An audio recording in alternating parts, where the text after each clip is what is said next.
Hello, everyone, and welcome to the Great Northern Game Night. I'm your host, Tony, And I'm your co-host, Matt. and we are here to talk about video games. Before we get started, just a little bit of stuff to get out of the way. Today, there are going to be spoilers about Anachronox, Rochard, and maybe some very minor Deus Ex spoilers. Yes. So, So beware. yeah, those will come at the end of the show, though. Today we have just a few topics to talk about that I really wanted to get into here. So the first thing we're going to talk about is we're going to have a nice discussion about Telltale Games. Oh, yes. More information has been coming out about Minecraft Story Mode, which is a Telltale Games Minecraft game. Now, Yeah. if you've played Minecraft, you're probably thinking that sounds cool, but what you don't realize is that it's just like a point-and-click adventure set in a Minecraft universe. And you might think that sounds cool, but if you've doesn't. seen the trailers, Oh I don't know. my Like, God. actually, Tony, I haven't asked you this yet, but you've seen like the preview footage, right? Oh, yes. Okay. Anyone who hasn't seen this needs to go and watch it, for better or for worse. For me, it was definitely for worse, I have to say. If, Yeah. if there's anybody out there watching that is like a person that watches a lot of Minecraft stuff on YouTube, chances are you've seen like one of your favorite Minecraft YouTubers upload like a stupid Minecraft music video. A lot of YouTubers like Captain Sparkles and stuff, who is a Minecraft person on YouTube, they do these like they create these custom songs, which is kind of cool actually. They're like really Yeah. they're pretty well done songs about Minecraft. But they always come along with this music video that's made in this weird like the whole thing was made in like Blender or Maya 3D, and it's like this really shitty looking, like everything's square but it's not Minecraft. This game Yeah. is like whoever makes these music videos for these YouTubers, they have to be the one making the visuals for this game because it looks identical. I will link you after we finish the podcast to one of these music videos, and you'll look at it and think that looks exactly like Minecraft Story Mode. I believe it. It looks exactly like those. I've seen a couple of them, and it's almost like the uncanny valley effect with humanoid models. Like you look at this, and the visuals remind you of Minecraft, but you can tell something's not quite right. Yeah. And for me, actually, I thought the worst part of it was the voice acting. I don't know about you. Normally, or well, I shouldn't say normally. I haven't played a lot of Telltale games. I have been playing Tales from the Borderlands, and I actually really like that. But the acting in that game, pretty good, gotta say. In this, it immediately put me off. You know, I can deal with bad animations. That's okay. But man, the acting just takes me out of it. It's not even that the animations are bad. The animations are actually pretty good, but the visual style, like, I cannot ever see myself enjoying the visual style of this game. It looks so stupid to me. And then I also have the added layer of it reminds me of those stupid Minecraft music videos that people make. Which, I mean, it's cool that you made the song, but the video's stupid usually. Yeah. And it's this is like Unpopular Opinions, the podcast, basically. I do not care for Telltale Games' more recent outings, starting at The Walking Dead. So I have not played Tales from the Borderlands, although I might because Matt has played it and he says that it's really good. And that's Yep. I've read a little bit about it, and that's the one that I could maybe see working. Because apparently a lot of what it does is it kind of pokes fun at its own genre throughout the game. Like it has a tendency to make fun of the quick time events and the dialogue selection apparently, which Yeah, it kind of plays off them a little bit. There's some moments in there where they take advantage of that. They're pretty smart about it, actually. and I mean the story behind I played like a couple of the Walking Dead episodes. I've watched someone else play most of the Game of Thrones episodes, but Yeah. I just the games, they do not interest me at all. Like the story is great, but to call these even adventure games is an insult to an adventure game because as little gameplay as there is in an adventure game, there's even less in these games. I would rather watch someone play these games on YouTube than play them myself. Like there's no way Yeah. that I could ever get into these games. Maybe Tales from the Borderlands because for one thing, I love the Borderlands universe and the Borderlands games. For another Yeah. thing, it's like it doesn't take itself too seriously. It kind of pokes fun at itself, which is the biggest problem that The Walking Dead and the Game of Thrones have for them, is they take themselves so seriously, and it's just like literally all you're doing is sitting there for 15 minutes watching some cutscenes, and then you have to click a dialogue option and maybe it changes something, but maybe it doesn't. Yeah. And They're then pretty much Western visual novels when you think about it. Like there's no yeah, gameplay, or there's very little kind of very subdued gameplay to just sort of keep you engaged between dialogue, but that's all it really is. and You're then choosing different dialogue choices. the problem is it has these QuickTime events that are I assume supposed to keep you engaged between all this. But for me, like when I was playing The Walking Dead, I'm leaned back in my chair because I don't have to do anything. There's no gameplay. I'm just clicking buttons. So I'm Yeah. leaned back. I'm not paying attention. And then suddenly a QuickTime event comes up and I fail it, and I have to go back through this huge, like, massive dialogue option again because I failed the QuickTime event because I didn't realize it was coming because I'm not playing a game right now. I'm just watching a movie. It's like Yeah. a movie that you get to pick. It's a There's choose still your some own of those in adventure book. Tales. Yeah. Yeah, yeah, that's a perfect example actually. And And you can make wrong choices. I'm not Fuck bashing up. like its merit as a story device because the stories are really cool. Like The Walking Dead and Game of Thrones especially cover some really deep concepts with like almost what you would call childlike visuals and gameplay experience. Yeah. But I think the biggest problem that Telltale has going for it right now is they are picking the weirdest IPs to do these games on. Like the Telltale Games, like their biggest thing before Walking Dead was the Sam and Max. That was like the first episodic game. It was Yeah. awesome because the Those go way back. Sam and Max lends itself so well to like adventure games and stuff like that. It's like everything's a big joke, and the universe basically pokes fun at this idea. But Yeah. it doesn't work for me in these super serious like Walking Dead, Game of Thrones type things. And Mike, who fucking cares about a storyline for Minecraft? Like, come on. Could you have Yeah. picked like you're like what game? They've got like a list of games that sell a bunch on the wall, and they just close their eyes and throw a fucking dart at the wall, and whichever one Yeah. it hits, they make a game out of. That's pretty much a factor. It's like, okay, this is what's popular right now. Oh, it's Game of Thrones. Yeah, because And- fucking nobody can stop talking about it. Let's make a game about it. The worst thing for me is I'm certain that this Minecraft game is going to sell so much. And it Oh, makes yeah. me so sad to hear this dog barking outside my goddamn window. It makes me so sad to think that this game is going to be popular because people who like Minecraft are going to buy it, thinking that it's like a Minecraft game or something. Yep. And people who like Minecraft are all over the goddamn place. Minecraft is something like the third or fourth highest selling video game of all time. Yeah. It's up there with I think Wii Sports is ahead of it, but it's that and Tetris. Yeah. Something like that. It's got one of those top 5 spots. It's crazy. Yeah, at this point they could slap Minecraft on like an empty box and people would buy it just because it's a There's- Minecraft.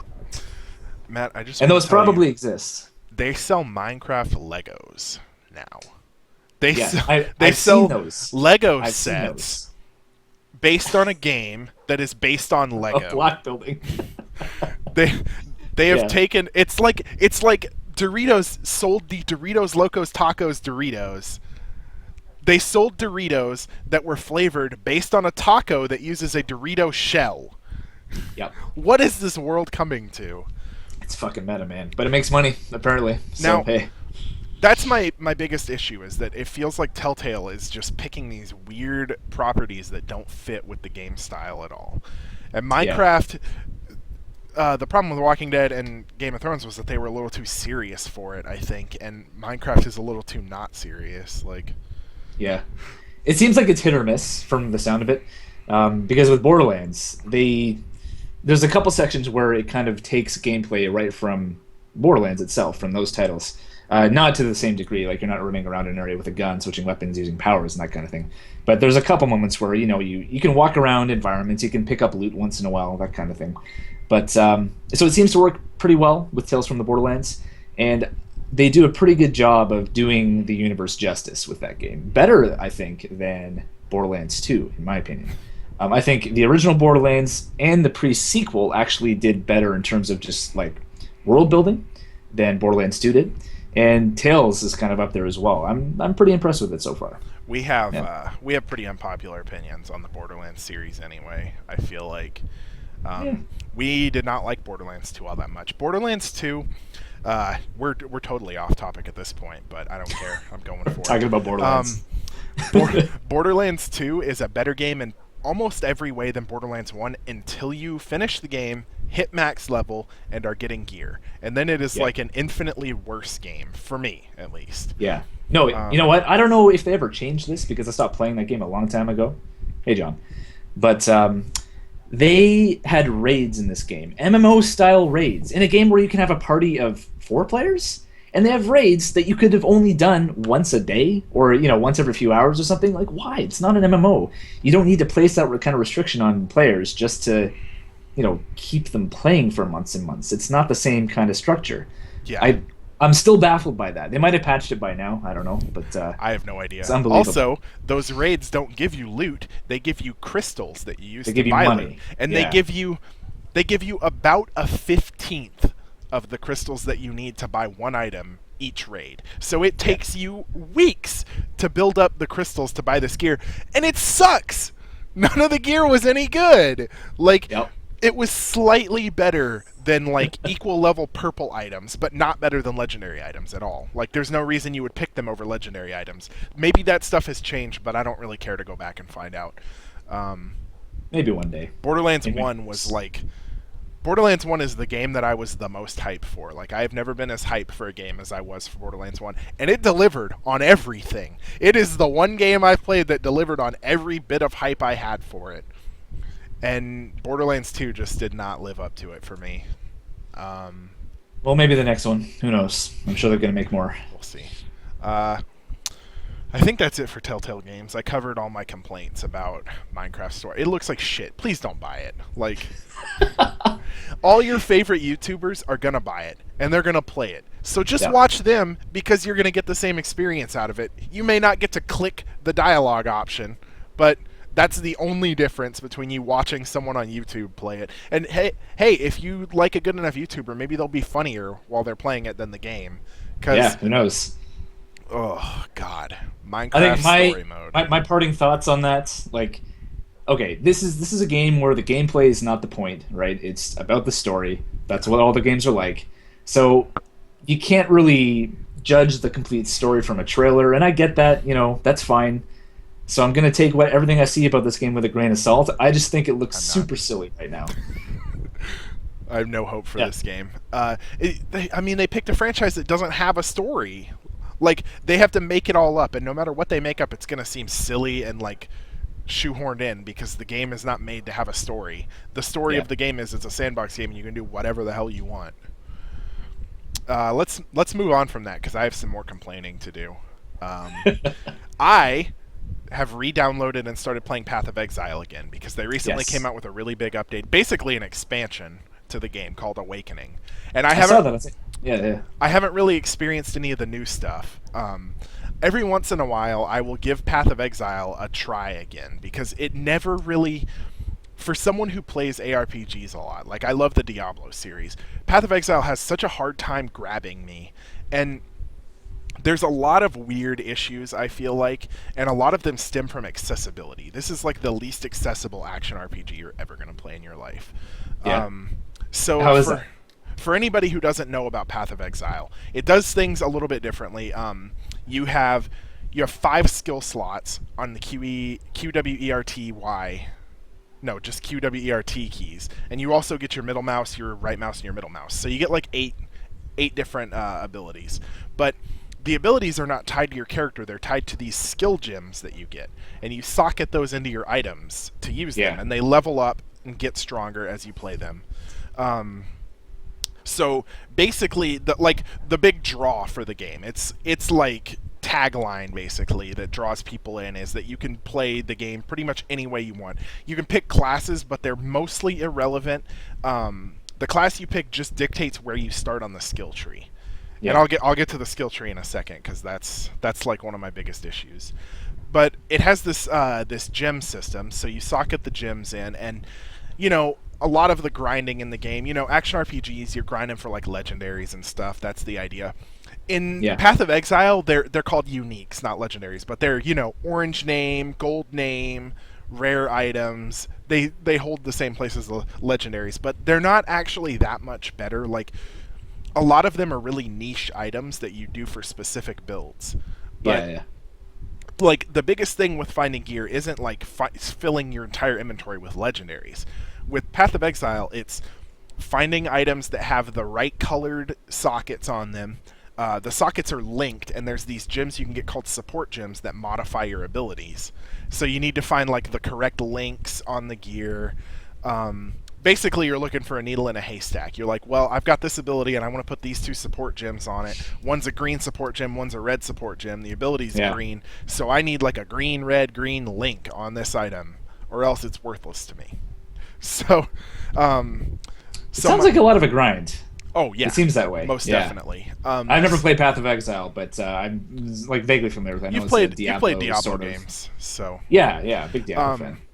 It's basically a spiritual successor to Diablo 2 is the idea, but a lot of the stuff that it does just makes it really inaccessible. So the skill gems aren't that bad. The itemization is a little weird because you're not just looking for, like, you could get the perfect item to drop, and if it doesn't have the right sockets on it, and there's things that affect that, like the currency in the game. There's no gold. The currency is all these items that you get. You can get like an item that upgrades the quality of your item. There's like items that'll add sockets to an item, items that'll reroll the colors of sockets. So basically what you do in the end game is you farm these items up, and if you get one that's good but not exactly what you need, you sell it to someone for some of these currencies that are also consumables that you use on items. So basically you're just like re-roll. If you find a perfect item, you're just re-rolling it constantly to try and get the perfect links on it.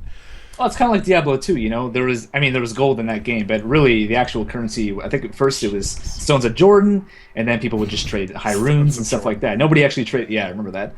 Nobody actually traded gold though, not really. When white rings were in the game, Stones of Jordan were just a currency. Gee, fucking jet plane out there. You hear that? I can hear that. God in heaven.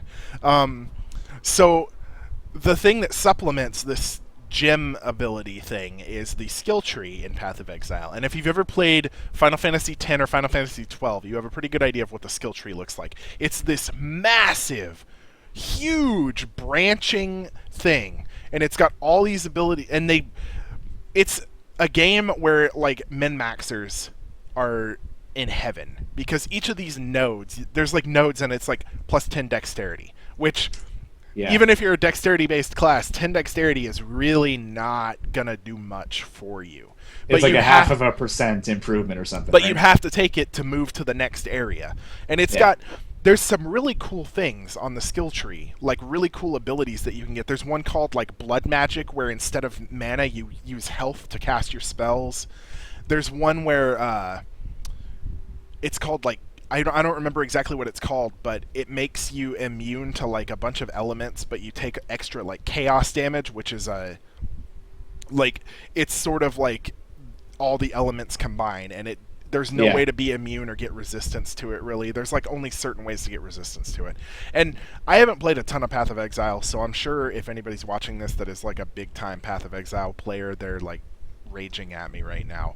But there's so much bloat on this skill tree. And I know that's the first thing people will think when they look at it is, oh, this is really bloated. And other people will be like, no, there's meaningful choices here. There's this, there's an ability that makes you... I know. I've seen that skill tree. From a while ago anyway, but I know. It's massive. It's just as big. So you lose like 20 block chance but gain 30 dodge chance. Like, that's a meaningful choice right there. But there's so many non-meaningful choices along the way.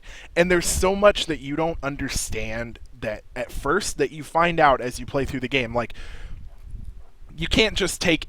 Like, it looks like you can just take any route that you want. And, I mean, if you're like an expert player and you're messing around with challenging builds, you can. But as a basic player, anytime you come across some nodes that give you life, you have to take those, basically. It's almost necessary to take those. There's no choice in the matter. You have they'll let you choose other ones if you want, but the fact is there's builds that are going to work and ones that won't. Right? I would say, I was talking with our friend Ben about this. There's probably like 60% of all builds, you just have to take every life node you can get to on the way to other abilities. And it takes away from a lot of the choice. It makes it so you have to gain more and more levels to get to the cool choices. Like, instead of needing to be like level 15 to have enough points to get to this choice, you might have to be level 30 because you have to detour along the way to take these life nodes, or you're just going to die constantly. So it's that like illusion of choice that it gives you. Yeah, I think And that's something that's unfortunately, a lot of games do. I think it's kind of a lazy way for developers to sort of extend the gameplay longer than it needs to be. yeah. Um, Now, I mean, a lot of games do it. It's generally accepted as like an okay method of game design, and that's fine, And some people really like grinding, actually. Some people are addicted to that shit. But I think that there are better ways to do it. I can't think of any right now, Yeah. but I think that there are. I just take every life node out of that skill tree, shrink it down, and have you gain life when you level up. That's like There you go. everybody's taking those life nodes anyway, so there's no reason for and I mean obviously they'd have to rebalance the whole game around that. Because Yeah. people are guaranteed getting that life instead of maybe passing it up if they're going for like like a glass cannon challenge build or something. But they're so necessary because like you start getting hit so hard by enemies in this game that Yeah. you basically have to take them. So why are they even in the skill tree if, 70% of players are going to take them anyway? Hmm. It's additional bloat that makes it harder to get to the meaningful choices that you actually want, the really cool shit. You have to level so much more than you normally should have to level to get that cool shit because there's so much in the way that you basically have to take. Yeah. And another That complaint was I have, that was the kind of problem that Diablo 2 had, actually. yeah, And I mean, this was something that was eventually adopted by the player base, and there were enough methods of power leveling. You could do it quickly. You could just roll a new character and get the build you want, in a couple hours. yeah, But it was that kind of issue with the game that led them to make a lot of the design choices they made for Diablo 3, many of which were unpopular when the game was released. Things like being able to just respec whenever you want. A lot of players thought like, oh, that makes it way too easy. What's the point? Like, like why would I re-roll a character when I can just do that? It makes it so easy, so casual. What's the big deal?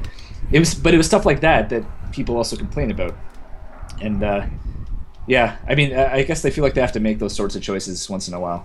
sorry, You're right there. I had to close my window. There's like military jets flying like 10 feet above my house today. Yeah, they're doing drills. Yeah. Yeah, so it's like it gives you the illusion of choice, but in the long run, unless you're like an expert at the game, and that's what I'm saying is there's like this ridiculous. As a new player, you can't just make your own build. Like you can, but you're gonna waste a bunch of time picking this build out, leveling this character, and it's gonna be subpar. Like Can you not respecialize in this? you can. The points are like you get them over time as like quest rewards, so you'll never get enough to just completely wipe your skill tree Okay. and start over from scratch. Yeah. It's like between Diablo 3 and Diablo 2 in terms of being able to redo your skill builds. The good part is you can always just switch gems out and go for a different like overall build, but it does as a new player there's so many things that you just wouldn't understand that you basically just have to go on the Path of Exile forums and look up a build that somebody made up. And then Yeah. at that point you're not even really learning all that much. You're just copying what someone else did. The currency system is weird to me because there's so many different consumables and I don't know like the value of them, and when you're trading with people you're trading these consumables. So like I have friends that have played tons of Path of Exile, and if I'm trying to like buy something I have to ask them, I'm like, is this a good deal? Like how much should I sell this for? How many and which consumable, because there's like 40 of them. And another thing is like, so I'm playing this character and I'm using this ability called Ice Shot, right? And it, cold damage. So my thought was, oh, I'll go through this tree and I'll grab all these things that increase my cold and elemental damage. That sounds right. No, this ability converts my physical damage into cold damage. So getting cold, it converts 60% of my physical damage to cold damage. So if I take elemental damage nodes and cold damage nodes, I'm only increasing that 60% after it's been converted. So I'm 40% as effective as if I just take physical damage increase nodes. How does that make any fucking sense? I'm using an ability that does cold damage, but I don't want to take cold damage nodes because that's a waste. That's a waste compared to taking physical damage nodes. That doesn't make any fucking sense. It's a little weird. Yeah. And I mean, if you read like the skill gem and looked at the nodes, you'd realize, like, oh, I should take physical damage because it converts physical damage. But why does it do that, is my question. Why doesn't it just deal cold damage? It's just these weird design choices that seem like they're put in there to scare off new players. It's like trying to play Dota for the first time. You have no fucking clue what you're doing. Very few people are going to help you. You can't just like ask on the general chat for some help because someone's going to troll you. Then your message is going to disappear in this long list of people trying to sell this item for whatever amount of consumables, and they just spam it like 15 times and scroll everything else. Yeah. There's a trade chat in the game, but people use the general chat for trading too because more. Oh people yeah, have the you get more general chat audience. on. Yeah, more people watching the trade. Yeah, or watching. So the it's chat. like the community isn't actively hostile, but it's not really paying attention to you as a new player. I luckily have some friends who have played like thousands of hours of Path of Exile at this point, so I can ask them for help. But if I was just coming in, if I was like, oh, that sounds like a cool game, I'll just download it and play it, I'd be fucking completely lost. I'd have to spend hours researching on the forums how to play, basically, which is just a bad choice. Now that you mentioned that, there is a game that has the exact opposite kind of thing going on, where the only people playing this game, for the most part, are people who are like super into it. There's no casual players, and yet at the same time, they're like super friendly and very welcoming to new players. And that game is EVE Online. If you ever play EVE Online, it gets really complicated.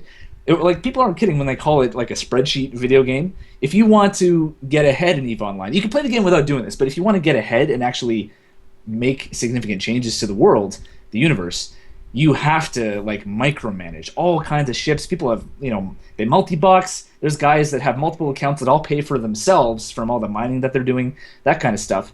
And yet at the same time, you go into like the corporation recruiting chat, and there's tons of corporations that are like, hey, welcoming new players. We give tutorials. We'll give you a free ship. We'll show you what to do. We'll teach you how to mine. We'll teach you how to do this. We'll give you the whole, it's like there's EVE University. There's there's so many corps that do that, and it's so bizarre to see that in a game that the only people that actively play for months and months are the people who you would expect in any other game to be like super hostile and like totally intolerant and impatient of new players. And I can't think of a game where I've actually seen that weird kind of like subversion of the usual game community that you see. I think the reason for that is the game takes so long and so much time to get into that the assholes are just they don't want to invest the time into playing the game just to be assholes to people. And the people that get ahead in that game, they're not like just players. They're all like fucking finance majors and accountants and stuff, and they know the value of the individual players. They're like, yeah, come on, come help us, make us more money. Yeah, we'll help you out. And the important thing to note about EVE Online, I haven't played much of it because I couldn't really get into it past the initial stages. I played for a few months. The important thing to note is you can't really afford to be an asshole on that game because you want to make friends. If you're an asshole to the wrong person, you will have like the entire Something Awful forum just camping you every time you try and leave a safe place. Like, you piss off the wrong person and you've pissed off 50% of the player base with ships that are worth tens of thousands of real dollars, and you don't want to do that. That is not what you want to do. So it's like, it pays to be friendly in that game, because otherwise you're just screwing yourself over. There's no way you're going to... If you piss off a Something Awful corporation, you can't even play the game. Like, you're stuck in safe sectors, basically. Oh, yeah. Because they will find you and they will destroy you. It's like Taken. So, while we're talking about space games, we transition out of Path of Exile. It's a good action RPG. The leveling is boring, but that's, pretty much standard for an action RPG. Yeah. I would suggest... Well, we almost transitioned out of it. Not quite, though. Well, I want to wrap up by saying that I would recommend people try it, but you're going to have to do some research or know people who play it, basically. Yeah. Or you're going to make mistakes. It is free to play. It is free to play on Steam, so you can give it a shot. And you're going to make mistakes with your character build, basically, if you're not following a guide to the T. And expect your first character to be just... a waste of time learning the game, basically. Like, that character's not really going to be viable in the end game. But speaking of space games, I wanted to talk a little bit about No Man's Sky again because they released 18 minutes of uninterrupted gameplay footage, which Yeah. I meant to watch, did not watch. Matt watched though, so I think you're referring to the IGN video that I they believe released, so. and yeah, the lead developer that just sat down with three or four IGN guys and just played for 18-20 minutes, just talked about the game while he was doing it. He did the same thing that he did Yeah, it was on stage IGN, at the E3 by the way. conference. Okay. Yeah, he did the same thing that he did on stage at E3, where he just kind of sat down and said, "All right, we're just gonna go to a random planet and see how it goes." And the only difference in his gameplay was that he was probably invincible. I actually can't remember. No, you know what? I don't think he was. But his ship could fly, at super speed, way faster than it will in the Yeah. real game. But that was the only difference. He just picked a random planet and flew down to it. He showed off some of the features. I don't know if you've read about this, but this game has a GTA style wanted system. Oh. So you have stars, and as you are more of a dick, you get progressively more stars, and then the space police come and chase you away. I think we've There talked was about that before. The We might have like, mentioned it, yeah. outlaw system or Um, whatever. yeah. Now, the one thing I don't like about that, which is actually kind of a major problem with the game, if I'm taking everything they've shown at face value so far, is that this is a game about discovery, about exploration. Like the whole point of the game is to go from planet to planet and explore and find new things. There's a center of the galaxy that I guess you're kind of intended to fly to, but you don't have to. But they're anticipating that a lot of people will race to get there. Yeah, it's kind of like Spore in that way. Hopefully better. Hopefully better. Um, but this is the problem. Because it's that kind of game where you are supposed to go to somewhere that no one else has ever been to. Like in Elite Dangerous, you can do that as one of the kind of careers if you want. You can explore new worlds where no player has ever been before. From the sound of it, I don't know if they said this directly. It was some time ago that I watched it, like shortly after it was released. They made it sound like every planet has these robotic guardians on it, and if you start shooting up the wildlife, that gets you stars. And then more robots come and try to kill you because, like, you killed this goat, like he did in the video. Yeah, he killed one animal, and then he had robots on him. If this is happening in every planet along the way, to me, that no longer feels like you're discovering a new place because there's already people there. Or, there's already some kind of intelligence on the planet. It's not a new place, it's just you've never been there before. Yeah. And Something created those robots, so yeah, someone had to put them there. And there might be like kind of an overarching story or something that kind of sort of explains why they're there. It seemed like they were totally autonomous, like there wasn't a person sitting at the controls of them, that they're sort of like I'm trying to think of an example of a game that has this, but it's sort of like they were deployed there by an ancient race or something who is long dead, and now these just robot guardians watch over the planets. But I don't know if they're on every planet, but it seemed like they're on every planet. But even after that, there was a spaceport on this planet that he went to, and next to the spaceport, which has these big landing platforms, and there were ships flying in and taking off. And he would look up at them and say, yeah, so that ship, that might be another player, might be an NPC trader. While these ships are landing, he is next to the spaceport discovering new animals. Think about that for a second. This is a place that is already colonized, and he is like discovering a rabbit that apparently no one's ever seen before right next to the goddamn hangar, okay? That takes me out of it a little bit. If you're going to go and explore, make it a totally undiscovered planet. Make it empty. Just have the wildlife and the caves and everything else. you should be able to build that those aside, spaceports. you probably should. Although, from my understanding, I don't think you can do that in this game. I don't think it has structure building. People were taking away from it when this game was first announced a long time ago that it was going to be like Minecraft, but you can fly from world to world and the graphics are prettier. And there is destructible environments actually, but I haven't seen them build anything. You can upgrade your ship, you can buy different ships, different weapons. I haven't seen any construction, and it would probably be harder to do. Yeah, and so I don't even it doesn't even need to be construction for me. What would be really cool is if you're the first person to find a planet, if you had an option to colonize it, just set a beacon so that it sends some colonists out from an actual populated planet, and then you come back to that planet later and like the spaceport's named after you or something, and it's built itself up, and like you're Yeah. recognized as like the person that found this planet. That would be fucking awesome. Dude, I gotta jump back to Elite for a second because what you just said, they do that in Elite Dangerous. I haven't played the game in a while, but you go to an unexplored system in that game and you find like a asteroid belt rich in really valuable metal. You alone have that exploration data, and if you're the first one to sell it, okay, you can have it. First of all, you can not sell it, and then you can mine the asteroid field and keep all the riches for yourself. But if you do sell the data, you leave that system and then you fly back there later. NPCs will actually move into that system because you sold the data to them. That's a really nice touch, and they'll set up their own trade lanes and shit like that. That if that was in No Man's Sky, or if it is going to be something like that, that'll be really cool because you can be a trader in this game too. You can trade commodities and stuff. My biggest concern about No Man's Sky is they are still not showing anything but the ability to fly to these planets and explore them. There's so many other systems that they said are going to be in this game that they've talked about at length. Why are we still not seeing them? Like, we're seeing so much gameplay footage come out, and it's all the same, like, fly to a planet, land on the planet, shoot a goat, get aliens after you, or whatever. There's no, like, you're supposed to be able to mine asteroids and stuff. You're supposed to be able to become, like, a trader. Why aren't we seeing any footage of that? Not even a little bit. Yeah. That's what's worrying me, because this game is supposed to come out in, like, 3 months, isn't it? It's soon. I think that they definitely want to do it in 2015. I think it's. I can't remember if it was announced for. I think they said September, so I think it's less than. Let me see if I can find it. But like, we should be seeing stuff from other parts of the game at this point. Well, I tell you, no matter when it is in 2015, we're over halfway through the year. There's not much time left for them to add more stuff to the game. Unless they're going to do this usual like early access BS, and then they'll add the rest of the features after release, right? Yeah. I hope they don't do that. By the way, yeah. There's so much of that; it's a goddamn plague on Steam. It really is, and some of them are fun, but some of them aren't. Even games that I like do that, and I hate that about them, like Splatoon.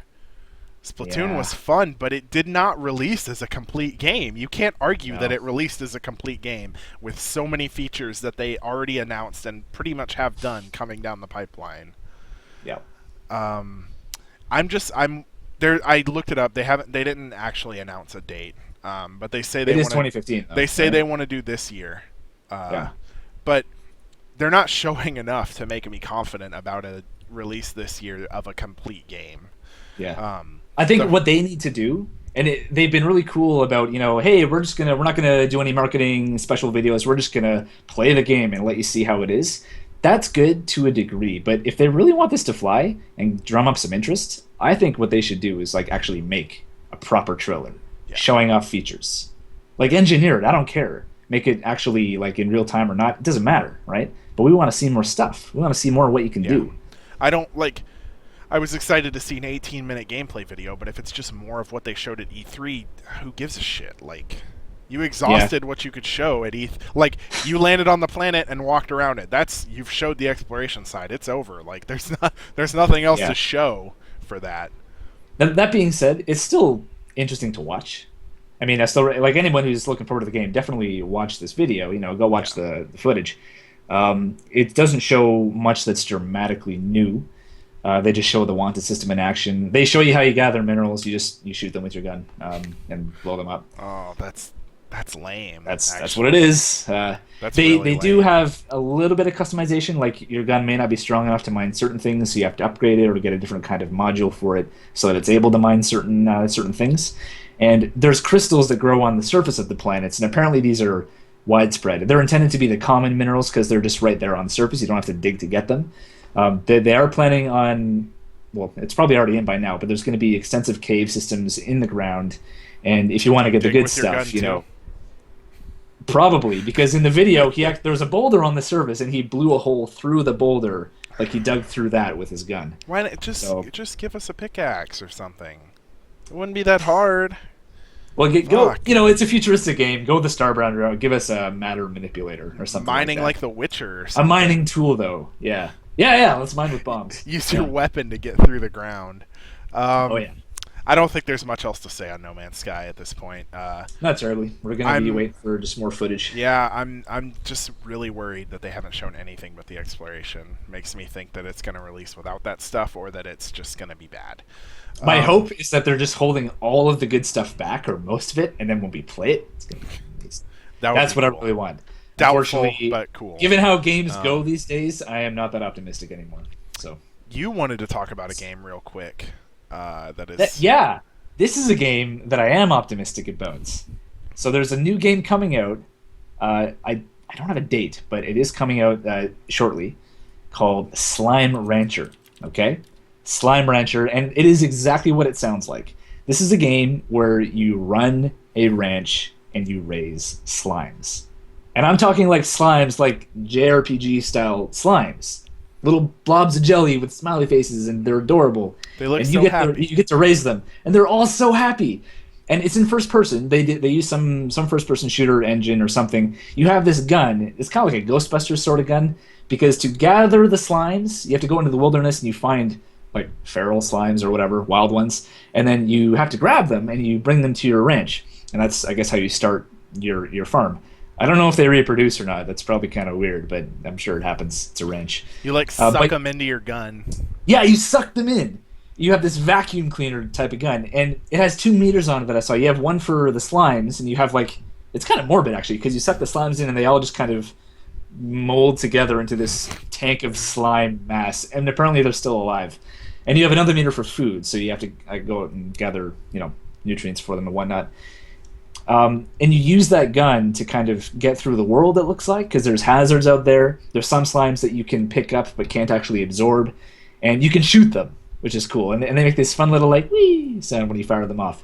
It looks goddamn adorable. I can't wait to play it. I think it's going to be a lot of fun just from what I saw. That I am optimistic about. This is made, by the way, by the one-time lead developer of Spiral Knights. And that is a game that's still going on Steam. His name, I can't remember, Nick something. Nick Popovich, I think, is his name, or Popovich.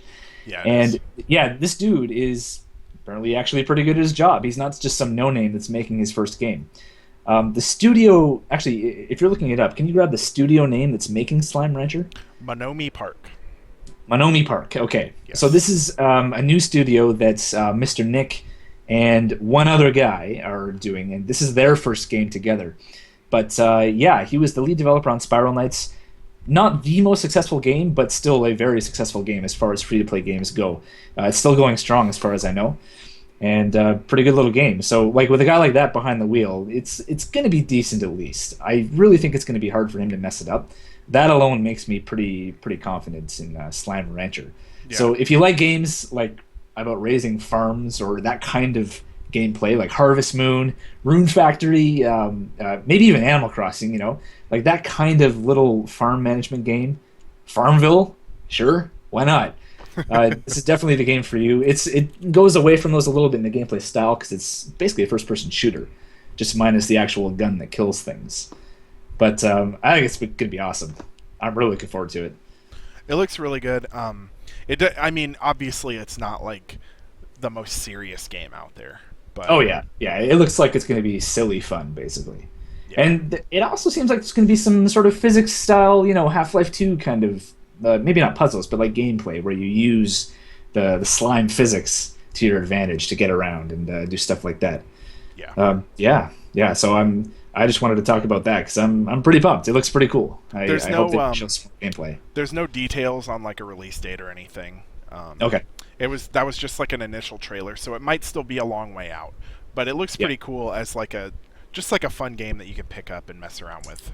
It might even end up being one of those sort of time waster games where you can just pop into it for an hour, check on your slimes, do a little progress, and then kick it. Yeah. So, yeah. All right. Looking forward to that. Did you want to? Is there anything else we need to talk about, or do you want to jump into I think the last section? I think it's time for the trade-in. We got about 15 minutes left, so. All right, sounds good. So for the trade-in, this is, by the way, if you are watching through this is where the spoilers will start. Yes, you've been warned. You may want to, and in the YouTube video, I will try and put like a link to the time where the spoilers start and end, so that you can kind of skip around them. So this week I played Deus Ex, the original game. and Matt played Rochard, which is an indie puzzle game. Rochard. Let's start with yours because you're going to have more to say about it than I'm going to have to say about Deus Ex, I think. Yes. Just because I played less Deus Ex. You did play... Well, I don't know if you actually played less. You didn't finish the game, but you might have actually played more than me because Rochard, you can finish. There's an achievement for completing it in 3 hours or less. I did play more of this than Anachronox, I promise. Good. That actually makes me super happy. I like Anachronox, but I like Deus Ex a lot more than Anachronox. I'm glad you put more time into it. You didn't have as many problems with Anachronox or with Deus Ex as you did with Anachronox. But yeah, so I was playing Rochard. I did manage to finish it finally. That's a first for the trade-in. I'm so proud. Well, I've been assigning you rough games. That's all right. Hey, so this is a game for anyone who hasn't played it. This is a game that is it's a 2D plane, and it's a platformer, and it's all about physics-based puzzles using gravity. Gravity control is the gimmick. And you are a character named John Rochard. That's your guy. Yeah. And you are an employee on this like asteroid mining rig. It's actually a pretty cool kind of setting. Skyrig. Yeah. Yeah, Skyrig is the company that owns all these big mining rigs around the galaxy. And you are just a part of the team. You're not like some special dude. Well, you might be the team leader. I think you're the team leader. You might be like the guy in charge of the team. I mean, you're the leader of like the lowest level of employee at the. So yeah, you're not like the foreman. Yeah, there's not much. You're just because you're the leader of the team doesn't mean you're very high on the totem pole. Yeah, basically. In fact, the game starts with you being about to be fired because you suck at finding things to mine. That's just how the story starts. But the actual gameplay involves just Half-Life 2 style physics problems. And I say Half-Life 2 because your tool is literally the gravity gun from Half-Life 2. They call it a G-lifter, but it's the same goddamn thing, just on a 2D plane. And you just grab objects with it, and you either carry them, reposition them, or you throw them. And throughout the game, the whole there's a progression element to it. You can upgrade your health, but you also gather these upgrades for the G-lifter, and that's how you kind of grow in power. Kind of Metroid style, actually. Yeah. It's not nearly as complicated as like Super Metroid or anything like that. It's linear. There's no backtracking, really. Yeah. But yeah, you periodically find these upgrades. Eventually, you get different functions for the G-lifter, different things it can do. Okay, we said we were going to do spoilers, so I gotta say this. There is a point near the end of the game, just to reinforce that it's literally lifted from Half-Life 2. You get an upgraded version of the G-lifter that is blue and can grab onto and throw humans, which is exactly what the super gravity gun does. Or is it called the super gravity gun? It's like supercharged gravity gun, I think. Something like that, yeah. It's literally the exact same thing. And it is almost as fun. The only reason this isn't quite as fun is because it's on a 2D plane and not a 3D plane. But it's a lot of fun. So because it's entirely physics-based, like all the actual gameplay, the skill element to it, it's not. There is shooting, but that's not really the point. Yeah. You get a lot of puzzles that are like, yeah, you got to figure out, okay, how can I abuse gravity, basically, and my gravity gun to be able to get from point A to point B. Even the last boss fight, it all revolves around you, like swinging through the level using gravity to achieve your goals.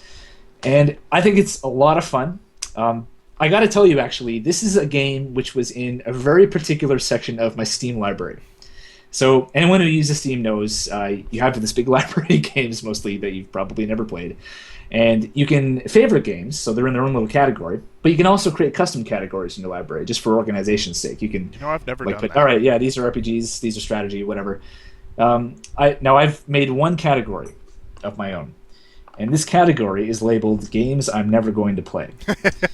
And this is because these are games that I have zero interest in, but I ended up getting them from a Humble Bundle or one of those like game bundles that they sell on Steam once in a while. Like, I think the idsoft bundle. There's a couple of games in there that, like, yeah, they're okay, cool, but I don't really feel like you're never going to go back and play Hexen. I mean, I actually played that a long time ago. Yeah, actually, everybody played it a really long time ago. Yeah, yeah. But that section of my thing was for games like that. Rochard was in there, and I'm ashamed to say that because it did not deserve to be in there. This is actually a really fun game. For me, this is something I would call a hidden gem. I don't know how much marketing was done or if it got a lot of publicity around the time of release. I've never heard anything about this game. I got it. I had to have gotten it in a Humble Bundle or something. but I Yeah, got it I think that's where mine randomly, came from. and I just Yeah. decided to play it. I saw it in my list, and like I looked at a description of the game, and I was like, "Oh, that sounds pretty cool. I'll give it a Yeah. shot." And And I completed it in one sitting. Like I started playing it, and I just continued playing it until I beat the game. I ran into that actually. I mean, I had to stop for various reasons like work and sleep and things like that. But whenever I was playing this game, I never had the urge like, okay, I'm getting bored. I'm going to go do something else. It was always, all right, I have to leave for work, so I better stop playing now. Yeah. It did hook me pretty good. And The controls are really great. They're very, very responsive. They actually use the mouse really smartly. You aim with your mouse, because you can basically aim in a 360-degree arc around your character. You can pretty much do whatever you want with the G-Lifter.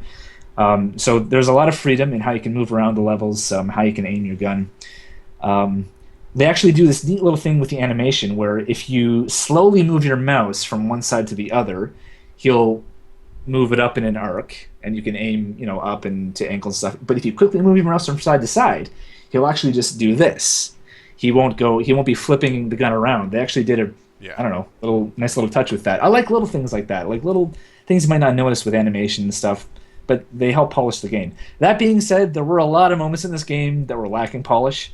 I know this is a low-budget title, but some of those cutscenes where a character's talking, and the voice acting was pretty good for the most part. It's as good as to be expected for a game this cheap. But, their mouth is just an oval doing this. Right? yeah. So if you're a big fan of really good digital acting, maybe not the game for you if that's going to ruin the experience. But the voice acting of the main character was excellent, I thought. And this is a guy who is like a big, he's kind of fat. He's like a trucker in space. Oh yeah, he looks like a space it's really trucker. fun to play as. He's a space trucker, yeah. He's absolutely wearing like a playing trucker hat. He's got a big nose. Yeah. And I loved playing as him just because there are no other games that I know that have this archetype, this stereotype as a main character. Yeah. It was just so fun to hear him spout off like truckerisms that you always hear about in pop culture but never actually see in video games. That was really cool. I mentioned to you that there were some parallels I noticed between this game and Anachronox. By pure coincidence, like the fact that you played Anachronox 2 weeks ago. This game and Anachronox both involve you being a main character in some kind of really mundane job, and suddenly there is these artifacts being unearthed on some space installation left behind by an ancient race of dead aliens. Also true in Anachronox. And even some of the artwork, like the art style for the alien ruins and stuff, actually mirrors a lot of what you see in Anachronox. I thought that was really cool because I love the just the universe and the art style and that kind of thing that Anachronox was doing. That was a bad way to phrase it, but hey, Yeah. that's how it's going to be. Even the cutscenes, I don't know how far you played in Anachronox, but some of the cutscenes where you see a ship flying through space, like even at the start, the cutscenes in Rochard even look like that, like the way the spaceships are animated. I just thought that was really cool, and it just hit a nice note. I think the devs have played Anachronox. I think they kind of referenced that a little bit. My one nitpick, though, I got to say before we switch over to your game, my one nitpick with this, and this is an end game spoiler, so don't listen to the next minute or two if you don't want to be spoiled and you want to play Rochard. Okay, here we go. The game ends on a total cliffhanger. Yeah. It's basically a bad end. You win, you beat the bad guy, and then you get sucked. I can only call it being sucked into a plot hole. Literally, that's what it is. Because the whole game has themes, or this one recurring theme of everything is connected. And they keep saying, characters keep uttering this line, it's all connected, everything's connected. The aliens, Native Americans on Earth, these ruins, Skyrig, Maximilian, all this stuff's connected. Tony, it's connected. It's all connected. And then you get to the game, and they literally say something, or one of the characters says, oh my god, John, I get it. It's all connected. The aliens, Native Americans, Gah! And then they get sucked into another dimension. And that's the end. That's it. Yep. That's the whole... I was sitting there, I waited like 10 goddamn minutes for the credits to finish just to see, okay, there's got to be something else. There's no way that could be the end. And that's another parallel with Anachronox, by the way. Spoilers, Anachronox ends by your party being sucked into an alien dimension. No shit. Although in Anachronox you're doing it on purpose, it's not doesn't come as a surprise. But still, that game also went on a cliffhanger, and that's never getting a sequel. And I Rochard's looked up probably never getting a sequel. probably not. It has DLC, but I think it's just challenge levels Yeah, it for is. doing like more physics based puzzles and stuff. Yeah. So they ended it on a cliffhanger. They didn't explain what happened in the story at all. Not necessary to enjoy the game, but yeah, I thought it was going to be a really cool kind of, oh my god, ancient aliens. It's all connected to the universe and everything's on Earth, and aliens came and now they're gone, and oh my god, this is so cool. And they never explained what happened. Oh, So really. yeah, that's pretty much all I have to say about Rochard. I like it. 2 thumbs up. Recommend you play it. It's probably dirt cheap on Steam. Oh yeah. Yeah, it was in the 6th Humble Bundle, basically. Yeah. Yeah. Um, So you played. Let's switch over to you. You played Deus Ex. I did. Thoughts? I had some pretty serious issues getting the game to run. First of all, Yeah. Deus Ex has this fairly notorious problem if you're just running the game vanilla, where it will run at about 300 FPS on newer systems, and it's unplayable because you'll start moving at a normal speed, but like as you move, for some reason the FPS picks up and you just start flying across the level. Yeah. Oh, and to clarify, when he says FPS, he's not just talking about the frame rate, although that's tied to the problem. The game isn't running at a higher frame rate, like only that. It's actually like being processed faster. The whole game speeds up. Conversations, character movement, everything. The game accelerates like the light speed. So it took forever for me to fix that problem.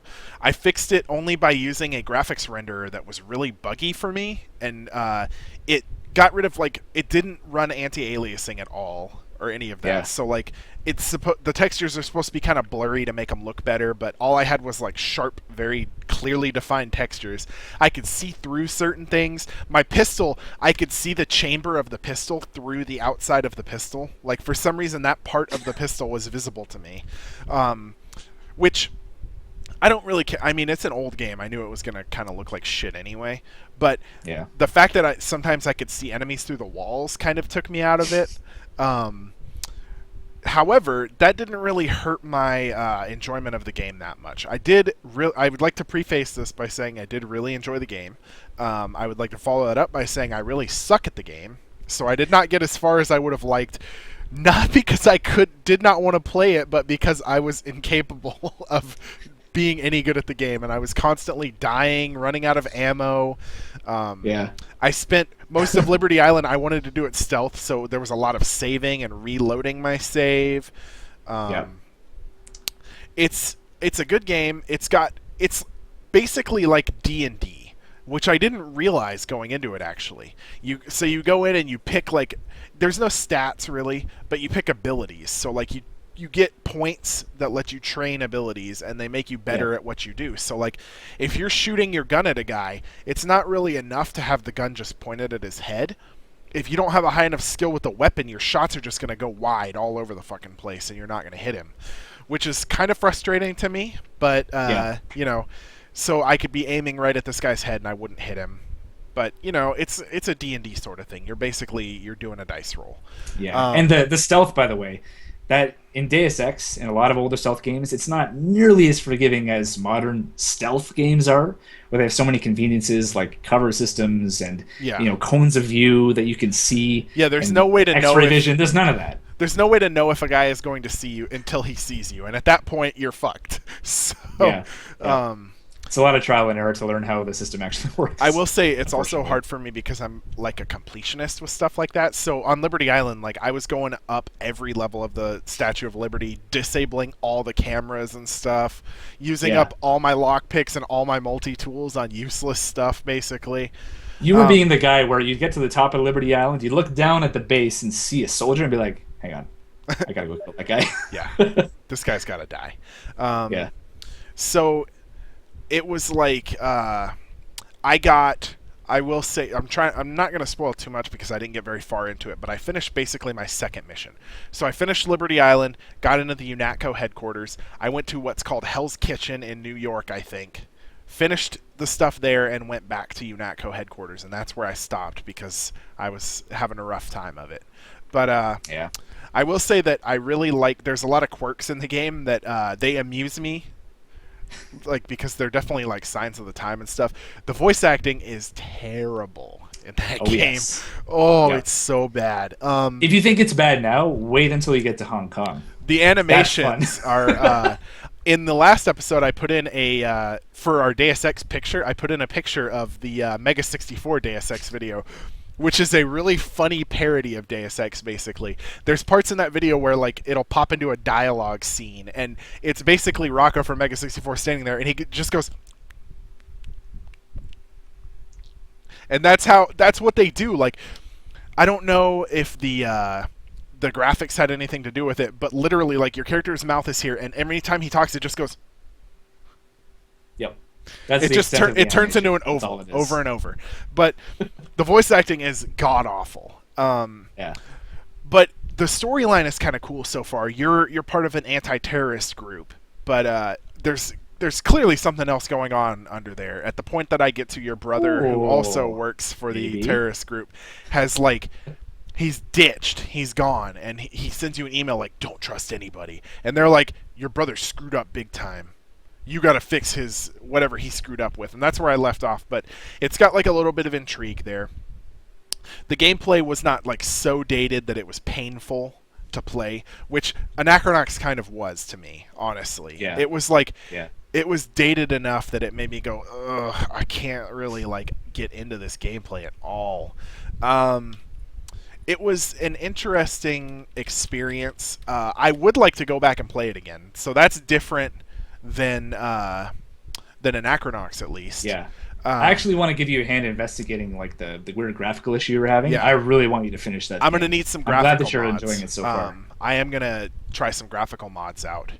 Um, they it has like the augmentation system is a little slow to start up. I think like Yeah. they don't give you a great tutorial into it because you barely get any to start with, and I feel like a good way to do that is to give you like a handful of like not super powerful mods at the start of the game, but give you some so that you can experience it. And like obviously they won't carry you through to the end of the game. You got to find new ones, but give me Yeah. something that like I can put into my character and I can experience. Like, oh, that's pretty cool. That's a cool mod. Yeah. Um, This is a game from that time where, again, like this is before they had some kind of design shortcuts where developers would realize, oh, hey, yeah, if we did that, people are gonna like know more about the game. They'll be more inclined to play it. Like in Prototype, they did exactly what you were talking about, where you start the game having a whole bunch of powers, get to play with them for 5 minutes, and then you get reset, and now you're like, oh man, I got to get this stuff back. I want to get out there and get a taste of it. Lots of And games yeah, they don't do do that that at all. and I in think it's Deus a Ex. really good way to get players interested in the game, but not make them super overpowered. You get like 5 minutes of being a god, basically, and then you go back to being weak, and you have to build up to that point. And you're like, Yeah. oh, I know what I can become now, so I want to keep playing and do this. Yeah. There's the game is basically like it's funny but not meant to be funny, but like the dialogue and the poor animation just makes it Yeah. funny. Again, Hong Kong. and the Hong Kong. interactions between your characters, you've got like Gunther, who I think he's supposed to be German, but his accent is just so fucking terrible. It's so obviously just a regular person, like a regular American trying to make this fake German accent. Yeah. Yeah. The funniest moment that I had is when my new partner Anna Navarra is like, you shouldn't wear those sunglasses at night, and you're like, my vision is My augmented. vision is augmented. Yeah. So it's interesting. I enjoyed it. I definitely enjoyed it way more than Anachronox, and I'd like to play it. It's a little hard to play sometimes because of how dated it is. There's a lot of moments where you have no idea where you're supposed to go next. Like, Yeah. I could see a problem, like, if I saved in the middle of a mission and didn't come back to it for, like, a week, I could be completely fucking lost at that point. I do like that it doesn't hold your hand for a lot of that stuff, though. Like, you'll find a data pad, and it'll give you, like, a key code for a pad, and it doesn't tell you where that keypad is, which is realistic. A note that somebody sent you giving you like a new code for a keypad, they wouldn't tell you where the keypad is in real life. They're like, Yeah. oh, here's the new code for the keypad hidden behind the soda machine down in the lobby. Like, you would know where that is, so they just say, here's the new code.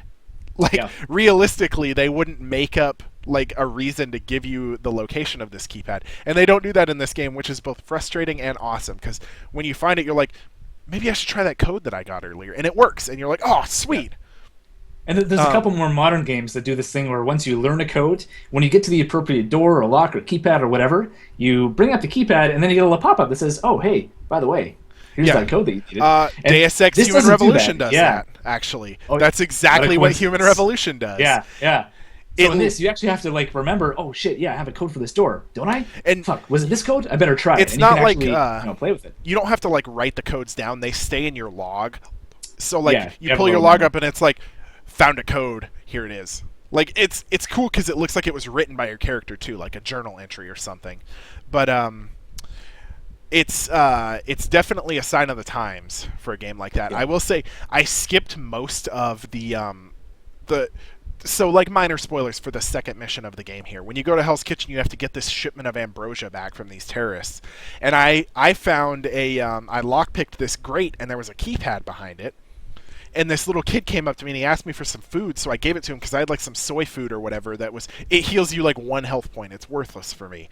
So I give him the soy food and he's like, "Hey, thanks. Here's the key for that keypad." So he like gives me the code and I punch the keypad in and I get in through this back way and I go underground. Yeah. I didn't really have to fight anybody. I just snuck through this whole place and found the shipment of ambrosia, and like I didn't have to bring it anywhere. I just like call in and they're like, "Okay, just leave it there. Anna will come get it. Go back up to the surface and talk to her." So like I was done. Like I didn't explore any of that place. I don't remember what it's called. It was something castle. It was like Castle Clinton. Castle Clinton. I explored basically none of that. So that's cool, but also I didn't get to explore that entire area, so that kind of sucks. Yeah.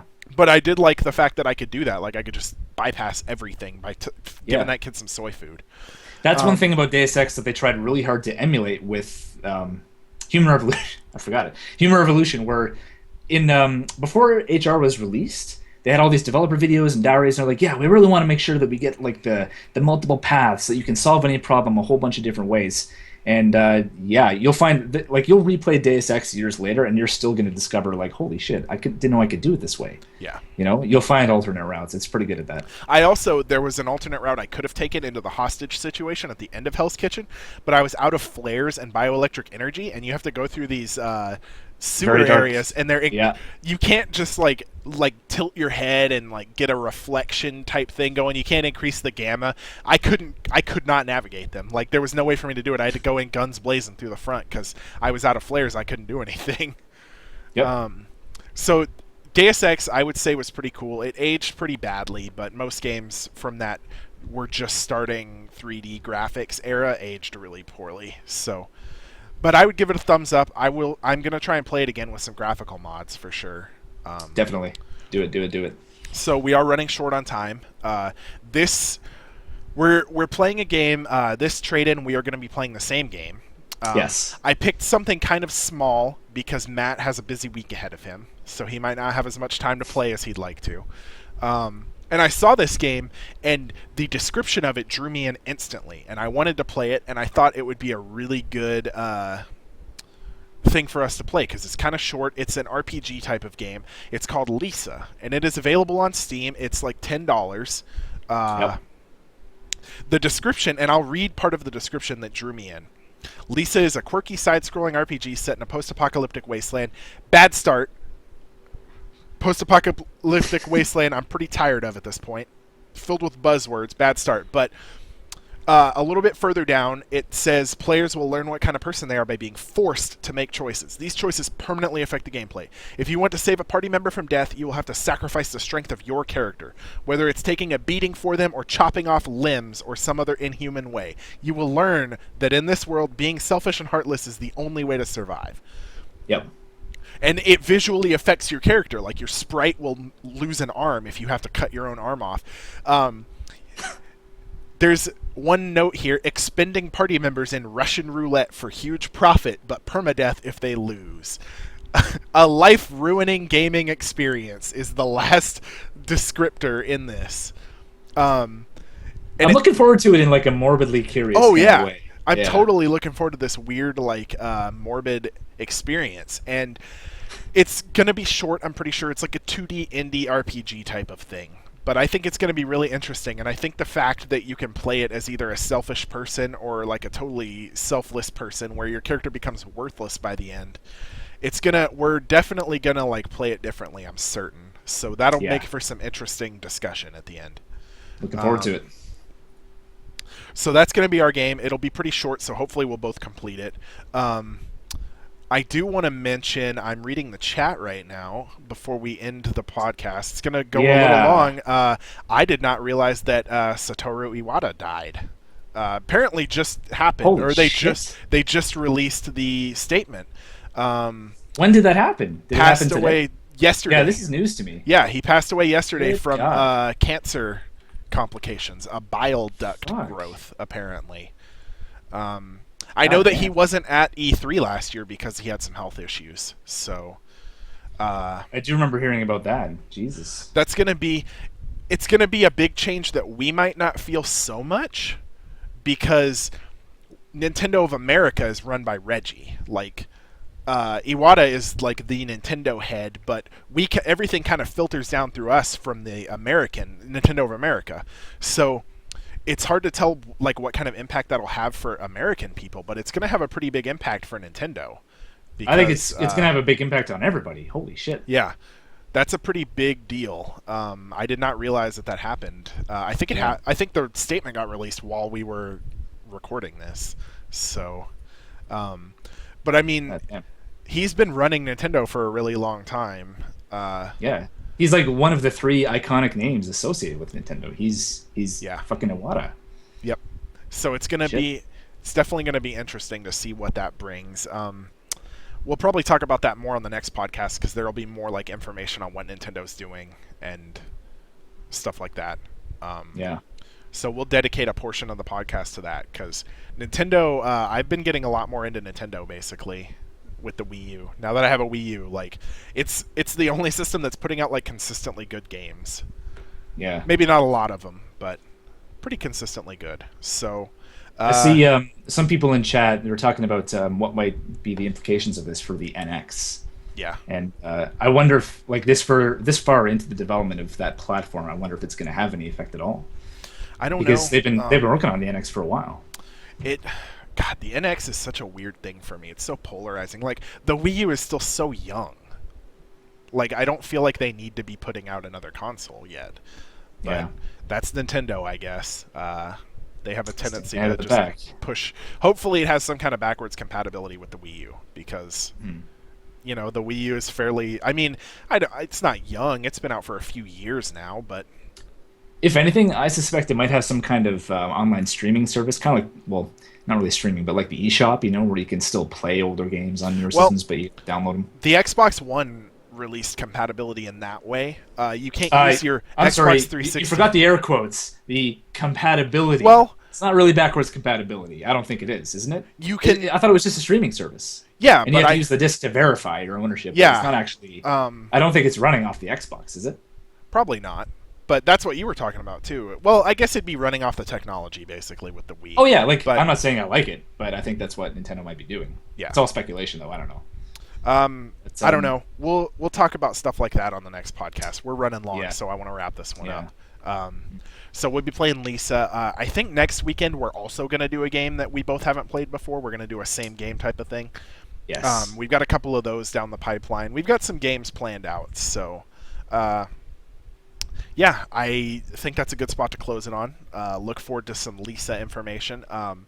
We are probably going to be playing a good bit of TF2 next week, so maybe we'll talk about that on the next podcast. I'm going to play some more Path of Exile.